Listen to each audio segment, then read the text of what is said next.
বিসমিল্লাহির রহমানির রহিম। আসসালামু আলাইকুম। ওয়েলকাম টু এডুকেশন বিডির পক্ষ থেকে সবাইকে স্বাগতম। সুপ্রিয় শিক্ষার্থী, আজকে তোমাদের সামনে আমি হাজির হয়েছি জেএসসি বিজ্ঞান এবং এসএসসি রসায়নের একটি সৃজনশীল প্রশ্নের সমাধান দেওয়ার জন্য। আশা করি জেএসসি এবং এসএসসির স্টুডেন্টদের জন্য এই সৃজনশীল প্রশ্নটা অনেকটাই উপকারে আসবে। তোমরা যদি মনোযোগ সহকারে শোনার চেষ্টা করো তাহলে তোমাদের জন্য অনেক ভালো হবে।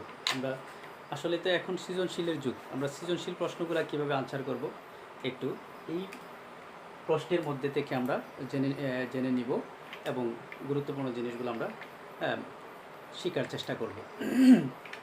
বন্ধুরা, আমি একটা পরমাণুর গঠন আমি এখানে অঙ্কন করেছি বোর্ডের মধ্যে। এই পরমাণুর গঠনের এই যে পরমাণুর গঠনটা, এটাই হচ্ছে আমার আজকের উদ্দীপক। এটা হচ্ছে আমার উদ্দীপক। এরপরে নিচে 4টা প্রশ্ন দেওয়া আছে। দেখো, ক নাম্বারে আছে জ্ঞানমূলকে কার্বনের পারমাণবিক সংখ্যা কত। তারপরে আছে আইসোটোপ বলতে কি বোঝায়। তৃতীয় প্রশ্ন হচ্ছে গ নাম্বারে পি মূলটির ভর সংখ্যা নির্ণয় করো। এখানে পি মূল, এটা হচ্ছে একটা পি মূল। তারপরে হচ্ছে পি মূলটির স্থিতিশীলতা অর্জনের উপায় বিশ্লেষণ করো।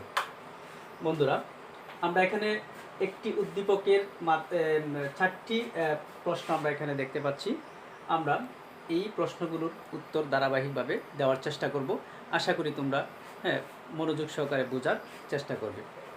বন্ধুরা, প্রথমে আমি কার্বনের পারমাণবিক সংখ্যা কত তা আমি তোমাদেরকে বলে দিই।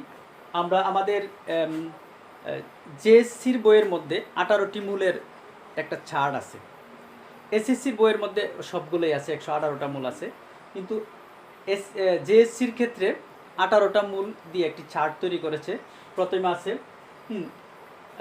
Hydrogen, helium, lithium, beryllium, boron, carbon, nitrogen, oxygen, তারপরে nitrogen, oxygen, fluorine, neon, sodium, magnesium, aluminium, silicon, phosphorus, sulphur, chlorine, argon. এই পর্যন্ত এই 18টা মূল আছে আমাদের জেএসসি স্টুডেন্টদের জন্য। তো বন্ধুরা, আমাদের এত বেশি যাওয়ার দরকার নেই। কার্বনের পারমাণবিক সংখ্যা হচ্ছে 6। কার্বনের পারমাণবিক সংখ্যা কত? 6। এতটুকু দিলেই হয়ে যায়। এটা তো এই প্রশ্নটা হচ্ছে জ্ঞানমূলক, এত বেশি বড় করার কোনো দরকার নেই। কার্বনের পারমাণবিক সংখ্যা হচ্ছে 6। পারমাণবিক সংখ্যা হচ্ছে প্রোটন সংখ্যা। কোনো মূলের প্রোটন সংখ্যাকে ওই মূলের পারমাণবিক সংখ্যা বলা হয়। এখানে কার্বনের পারমাণবিক সংখ্যা হচ্ছে 6। আমরা সিরিয়ালটা গণলেই আমাদের সহজ হয়ে যায়। যেমন hydrogen, helium, lithium, beryllium, boron, carbon, এই হচ্ছে 6 নাম্বার। অর্থাৎ তাহলে কার্বনের পারমাণবিক সংখ্যা হচ্ছে 6। উত্তর একেবারেই আমরা সঠিকভাবে দিতে পেরেছি। তারপর প্রথম প্রশ্নের উত্তর শেষ হয়ে গেল। দ্বিতীয় প্রশ্ন, আইসোটোপ বলতে কি বুঝো? আইসোটোপ বলতে কি বোঝো? আসলে আইসোটোপ অত্যন্ত গুরুত্বপূর্ণ একটা প্রশ্ন। প্রায় পরীক্ষাতে আসে আইসোটোপ কি বা আইসোটোপ বলতে কি বুঝো। তাহলে আইসোটোপটা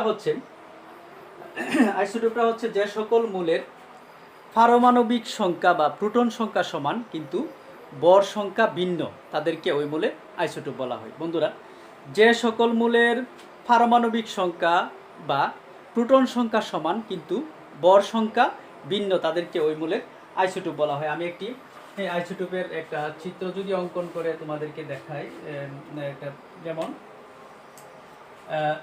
ধরো হাইড্রোজেন, এখানে হাইড্রোজেনের পারমাণবিক সংখ্যা, উপরেরটা হচ্ছে ভর সংখ্যা। এরকমভাবে আমি একটু দেখানোর চেষ্টা করছি। এই হচ্ছে উপরের গুলা হচ্ছে ভর সংখ্যা আর নিচের গুলা হচ্ছে পারমাণবিক সংখ্যা। বন্ধুরা, উপরের যে 1, এটা হচ্ছে আমাদের ভর সংখ্যা, আর নিচের 1 হচ্ছে আমাদের পারমাণবিক সংখ্যা।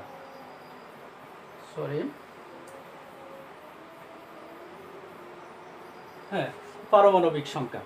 তাহলে যেমন হাইড্রোজেনের আমরা 3টা আইসোটোপ যদি এখানে দেখাবার চেষ্টা করি, যেমন হাইড্রোজেন 2 3 এরকমভাবে হয়ে গেল। এটা যদি আমরা এই পাশে আর একটু এই পাশে রাখার চেষ্টা করব, আমরা এখানে লক্ষ্য করি একটু, পারমাণবিক সংখ্যা কিন্তু সমান। আমি বলছি যে সকল মূলের পারমাণবিক সংখ্যা বা প্রোটন সংখ্যা, পারমাণবিক সংখ্যার অপর নাম হচ্ছে প্রোটন সংখ্যা। প্রোটন সংখ্যা, যে সকল মূলের পারমাণবিক সংখ্যা কিংবা প্রোটন সংখ্যা সমান এবং বর সংখ্যা ভিন্ন, দেখতে পাচ্ছি আমরা 1 2 3, এগুলা অবশ্যই ভিন্ন, 1 2 3 ভিন্ন ভিন্ন, এখানে 1 1 1 একই, অর্থাৎ যে সকল মূলের পারমাণবিক সংখ্যা, এটা একটা মূল, হাইড্রোজেন মূল, যে সকল মূলের পারমাণবিক সংখ্যা সমান, হ্যাঁ, যে সকল মূলের পারমাণবিক সংখ্যা সমান কিন্তু বর সংখ্যা ভিন্ন, তাদেরকে ওই মূলের আইসোটোপ বলা হয়। আইসোটোপ। বন্ধুরা, আইসোটোপ সম্পর্কে আমরা জানলাম। তাহলে পরবর্তী প্রশ্ন হচ্ছে আমাদের,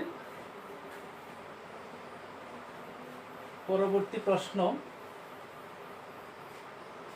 পি মূলটির বর সংখ্যা নির্ণয় করো। পি মূলটির বর সংখ্যা, এখানে একটি মূলের আমরা একটা চিত্র অঙ্কন করলাম।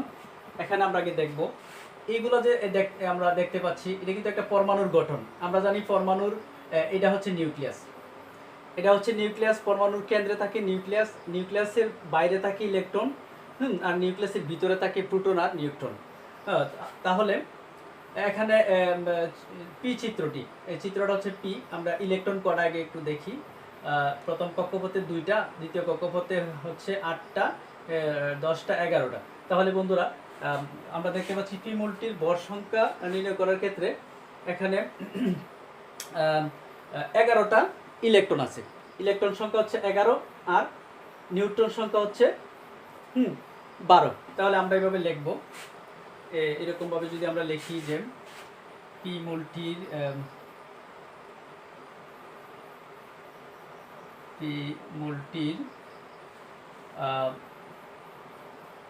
ইলেকট্রন সংখ্যা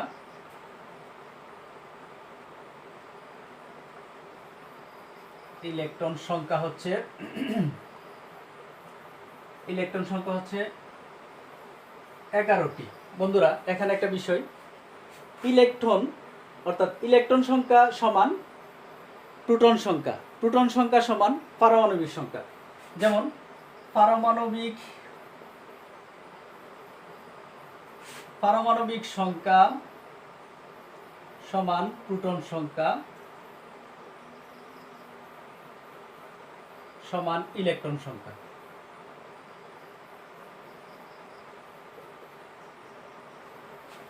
পারমাণবিক সংখ্যা সমান প্রোটন সংখ্যা সমান ইলেকট্রন সংখ্যা। তাহলে পি মূলটির ইলেকট্রন সংখ্যা হচ্ছে কত?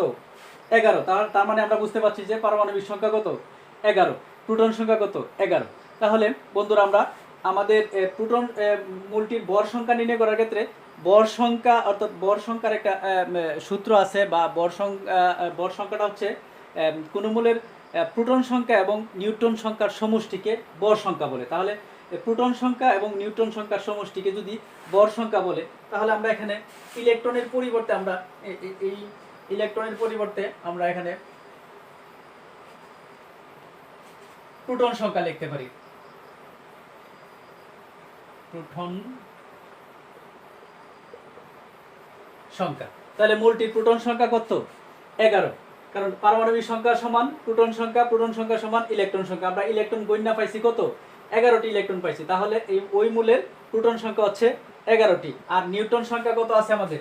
পি মূলের নিউট্রন সংখ্যা হচ্ছে পি মূলটির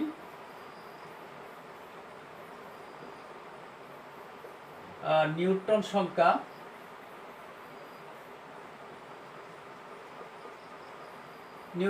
হচ্ছে 12।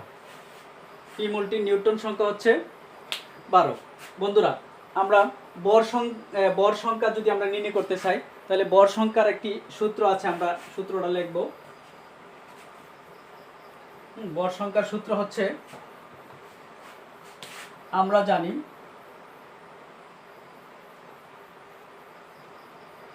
আমরা জানি প্রোটন সংখ্যা যোগ নিউট্রন সংখ্যা, প্রোটন সংখ্যা যোগ নিউট্রন সংখ্যা, প্রোটন সংখ্যা যোগ নিউট্রন সংখ্যা। তাহলে ভর সংখ্যার সংজ্ঞাও আমরা এইভাবে বলতে পারবো। হ্যাঁ, আমরা জানি সরি এই পাশে দেওয়া যায় ভর সংখ্যা। আমি প্রথমতেই আসলে এই জিনিসটা লিখলে সুবিধা হইতো যে আমরা জানি ভর সংখ্যা সমান প্রোটন সংখ্যা যোগ নিউট্রন সংখ্যা। এইভাবে বলা যায় প্রোটন সংখ্যা যোগ নিউট্রন সংখ্যা, অর্থাৎ প্রোটন সংখ্যা যোগ নিউট্রন সংখ্যা বা প্রোটন সংখ্যা এবং নিউট্রন সংখ্যার সমষ্টিকে ভর সংখ্যা বলে। বন্ধুরা, তাহলে আমরা এখানে কথা ছিল যে পি মোলটির ভর সংখ্যা নির্ণয় করার জন্য। তাহলে আমরা ভর সংখ্যা যদি নির্ণয় করি, এখানে ভর সংখ্যা যদি আমরা নির্ণয় করি, আমি ভর সংখ্যা সমান, এটার আমি এই পাশে নিয়ে যাই প্রোটন সংখ্যা যোগ নিউট্রন সংখ্যা। বন্ধুরা, এখন আমরা এটার মধ্যে যদি এই জায়গায় যদি আমরা মান বসাই, তাহলে পি মোলটির প্রোটন সংখ্যা কত? প্রোটন সংখ্যা হচ্ছে আমাদের এই জায়গাটা একটু মুছে ফেলি। পি মোলটির প্রোটন সংখ্যা হচ্ছে 11 প্লাস নিউট্রন সংখ্যা হচ্ছে 12। তাহলে বন্ধুরা আমরা দুইটা যোগ করব, যোগ করলে হয় কত? 11 আর 12 23। তাহলে পি মোলটির ভর সংখ্যা হচ্ছে কত? 23। 23 হচ্ছে পি মোলটির ভর সংখ্যা, অর্থাৎ সোডিয়ামের ভর সংখ্যা আমরা পেয়েছি। সোডিয়ামের ভর সংখ্যা এরকমভাবেই হয়ে থাকে। সোডিয়ামের ভর সংখ্যা 23 আমরা জানি। প্রোটন সংখ্যা এবং নিউট্রন সংখ্যার সমষ্টি হচ্ছে ভর সংখ্যা। তাহলে বন্ধুরা, পি মোলটির ভর সংখ্যা নির্ণয় করা হয়ে গেছে। পরীক্ষাতে এরকমভাবে যদি আসে, যদি পি কোনো মূলের ভর সংখ্যা নির্ণয় করার ক্ষেত্রে বলে, তাহলে আমরা এরকমভাবে ভর সংখ্যা নির্ণয় করব। এই কাজটা করতে পারলেই কিন্তু আমরা 3 মার্ক পেয়ে যাব। তাহলে বন্ধুরা, এখন আমাদের সর্বশেষ প্রশ্নটি হচ্ছে যে পি মোলটির স্থিতিশীলতা অর্জনের উপায় বিশ্লেষণ করো। পি মোলটির স্থিতিশীলতা অর্জনের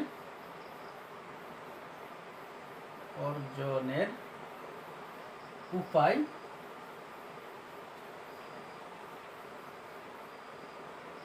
বিশ্লেষণ করো। পি মোলটির, এই হচ্ছে পি মোলটা, পি মোলটির স্থিতিশীলতা অর্জনের উপায় বিশ্লেষণ করো। তাহলে আমরা এই মোলটার স্থিতিশীলতা যদি অর্জনের উপায় আমরা বিশ্লেষণ করি, তাহলে এখানে কিন্তু অনেকগুলা কথা বলতে হবে। আসলে প্রত্যেকটা মানুষই, প্রত্যেকটা প্রাণী চাই শান্তি, শান্তিতে বাঁচতে চাই। ঠিক তেমনিভাবে আমাদের 118টা মূল আছে। হ্যাঁ, মূলগুলো স্থির থাকতে চাই। স্থিতিশীলতা মানে স্থির, হ্যাঁ, কোনো ঝামেলাতে নিজেকে জড়াতে চাই না, স্থির থাকতে চাই। হ্যাঁ, আজকের যে মূলটা অর্থাৎ পি মূলটা, এই পি মূলটারও স্থিতিশীলতা কীভাবে অর্জন করতে হয় তা আমরা একটু ব্যাখ্যা বিশ্লেষণের মাধ্যমে দেখব। যে কোনো এখানে পি মূলটা বলতে, এখানে আমরা পি মূলের একটু ইলেকট্রন বিন্যাসটা আমরা দেখে নিই। পি মূলের ইলেকট্রন বিন্যাস যদি আমরা দেখি, তাহলে প্রথম কক্ষপথে 2টি, দ্বিতীয় কক্ষপথে হচ্ছে 8টি, তৃতীয় কক্ষপথে হচ্ছে 1টি, অর্থাৎ এর ইলেকট্রন বিন্যাস হচ্ছে 2, 8, 1। তাহলে আমরা 2, 8, 1 হলে আমরা জানি যে এখানে আমরা টোটালটা যোগ করি, 2 আর 8 10 আর 1 11, অর্থাৎ 11 নম্বর মূলটি হচ্ছে সোডিয়াম। পি মূলটি হচ্ছে কি? সোডিয়াম। পি মূলটি হচ্ছে, তাহলে এই হচ্ছে আমাদের সোডিয়াম। সোডিয়াম। তাহলে আমরা জানি বন্ধুরা সোডিয়াম কিন্তু একটা ধাতু, সোডিয়াম ধাতু। হ্যাঁ, সোডিয়ামের বৈশিষ্ট্য হচ্ছে কি, সে ইলেকট্রন দান করবে। আমরা জানি যে সকল ধাতুই কি ইলেকট্রন দান করে, সোডিয়ামও একটা ধাতু, তাই সোডিয়ামও ইলেকট্রন দান করবে। একটা ইলেকট্রন যদি সে, এই যে সর্বশেষ কক্ষপথে যে একটি ইলেকট্রন আছে, তার এই ইলেকট্রনটা যদি সে ত্যাগ করে ফেলে বা হ্যাঁ এটা যদি ত্যাগ করে বা বর্জন করে, তাহলে সে কিন্তু এই অর্থাৎ সে নিয়নের ইলেকট্রন বিন্যাস লাভ করবে। অর্থাৎ 10 নম্বর মূল হচ্ছে আমাদের নিয়ন কিন্তু কি নিষ্ক্রিয় গ্যাস বা নিষ্ক্রিয় মূল। আমরা জানি যে নিষ্ক্রিয় গ্যাস বা নিষ্ক্রিয় মূল কাদেরকে বলা হয়? নিষ্ক্রিয় মূল তারাই যারা রাসায়নিক বিক্রিয়ায় অংশগ্রহণ করে না, তারা কোনো বেজালে নিজেকে জড়াতে চায় না। হ্যাঁ, এরকম একটি মূল হচ্ছে নিয়ন। এই একটা ইলেকট্রন যদি আমরা ত্যাগ করে ফেলি, তাহলেই কিন্তু আমরা নিয়নের ইলেকট্রন বিন্যাস আমরা অর্জন করতে পারি, অর্থাৎ সে স্থিতিশীল হয়ে যায় মূলটি। তখন এই সোডিয়াম কিন্তু স্থিতিশীল হয়ে যায় যদি সে একটা ইলেকট্রন দিতে পারে। এখন আমরা যদি এই মূলটার স্থিতিশীলতা অর্জনের উপায়টা আমরা বিশ্লেষণ করি, তাহলে কিন্তু আমরা কাকে দিব? সোডিয়াম একটা ইলেকট্রন দিবে, আর কে একটা ইলেকট্রন গ্রহণ করবে, এরকম একটা মূল আমরা বেছে নিই। তাহলে যদি আমরা এরকম একটা মূল নেই, তাহলে আমরা ক্লোরিনের কথা চিন্তা করি। ক্লোরিন আমরা ক্লোরিন হচ্ছে 17। ক্লোরিনের ইলেকট্রন বিন্যাস যদি আমরা দেখি, তাহলে প্রথম কক্ষপথে 2, দ্বিতীয় কক্ষপথে 8, তৃতীয় কক্ষপথে 7। অর্থাৎ ক্লোরিনের ইলেকট্রন বিন্যাস হয়ে গেল প্রথম কক্ষপথে 2, দ্বিতীয় কক্ষপথে 8, তৃতীয় কক্ষপথে 7টি ইলেকট্রন আছে। এখন ক্লোরিন যদি একটা ইলেকট্রন গ্রহণ করে, ক্লোরিন এই তার সর্বশেষ কক্ষপথে 7টি আছে, সে যদি একটা ইলেকট্রন গ্রহণ করে, সে কিন্তু আর্গনের ইলেকট্রন বিন্যাস লাভ করবে। সে আর্গনের ইলেকট্রন বিন্যাস লাভ করলেই কিন্তু সেও স্থির হয়ে গেল, শান্তি হয়ে গেল। তাহলে বন্ধুরা, আমরা এই দুইটা মূলকে যদি আমরা একসাথে অ্যাড করি, তাহলে কিন্তু একটা পি মূলটিও স্থিতিশীল হয়ে গেল, অন্যদিকে ক্লোরিনও স্থিতিশীল হয়ে গিয়ে একটি সুন্দর একটি যৌগ গঠন করলো। তাহলে আমরা একটু দেখি।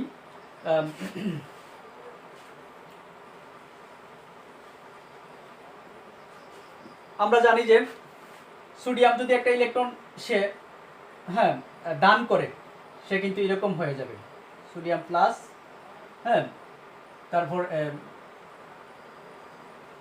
ইলেকট্রন এটা ছেড়ে দিল। একটা ইলেকট্রন ছেড়ে দেওয়াতে তার রূপটাকে দাঁড়ালো এরকম।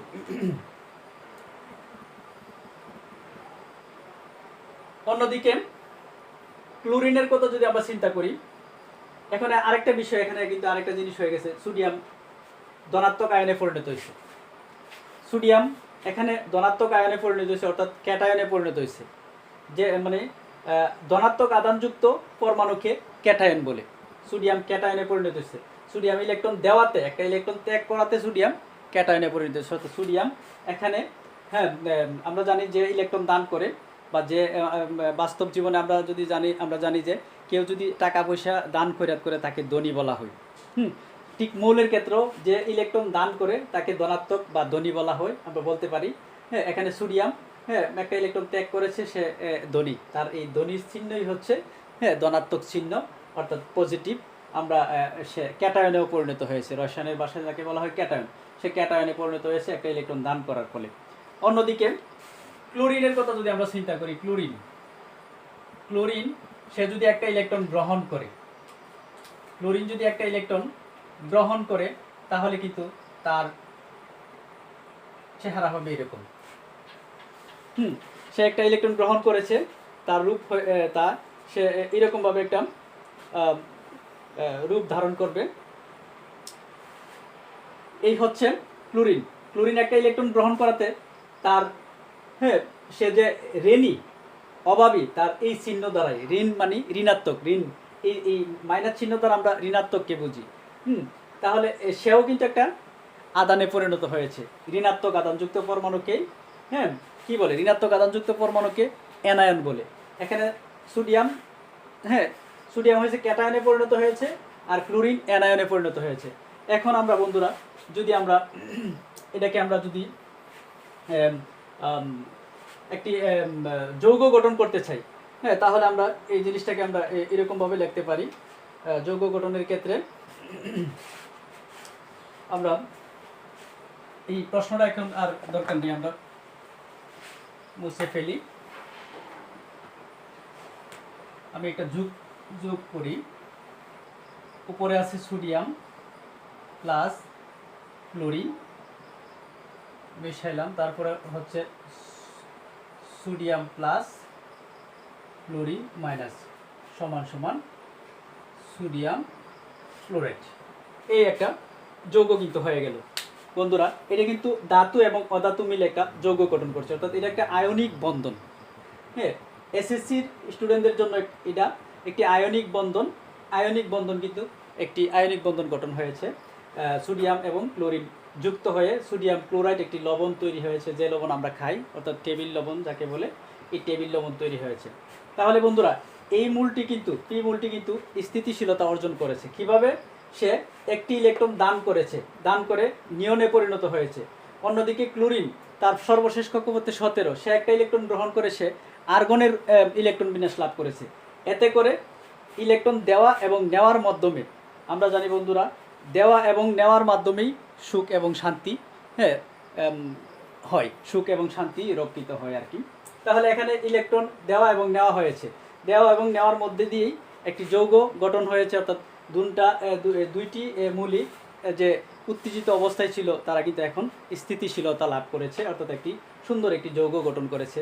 সেই যৌগটির নাম হচ্ছে, হ্যাঁ, সোডিয়াম ক্লোরাইড। তাহলে আমরা এই প্রশ্ন থেকে আমরা অর্থাৎ এটা থেকে আমরা বলতে পারি যে পি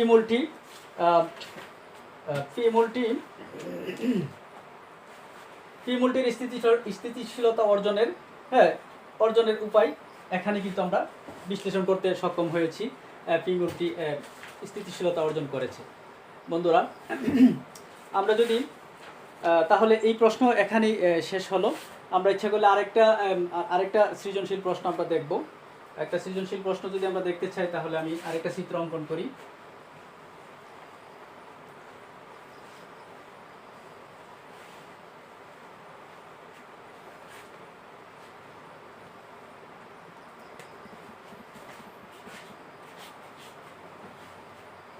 এই চিত্রটা এখানে হচ্ছে পরমাণু, তারপরে হচ্ছে প্লুটন, তারপরে হচ্ছে ভর সংখ্যা।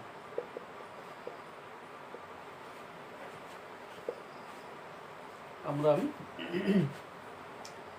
এক্স ওয়াই জেড, হ্যাঁ, দিয়ে এভাবে লিখতে পারি। 11, তারপরে হচ্ছে 12, তারপরে আমরা লিখতে পারি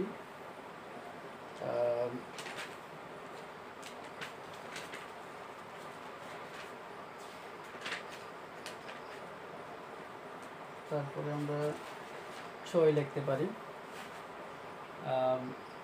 6, হ্যাঁ, 6, 11, সরি 11 না দিয়ে আমি 17 দিই, 17, তারপরে 11, 6, 35.5, তারপর হচ্ছে 23, তারপরে হচ্ছে 24 মিনিট, হ্যাঁ, 14।